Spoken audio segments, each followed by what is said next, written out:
नंतर असंच एक रॅन्डम राईडसाठी चाललोय. तो विचार केला चला तर आपण कुठेतरी फिरायला जाऊया. काय करणार. सीन असा होतो माझा आणि प्रेरणाचा सेम ब्लॉग येतो. तर एनजीओ त्याच्यानंतर ढोल ताशा याची खूप आवड आहे. तो मी कुठे जातोय. मध्ये आम्ही कर्जतला पण गेलो होतो.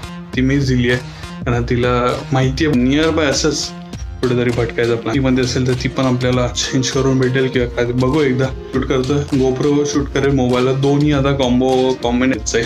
ते कसे काय समजेल असं.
आत्ताच्या विहिरी बघतो त्याला परत डागडुजी करायला लागते. काही ना काही करायला लागतं. जेव्हा अजून काही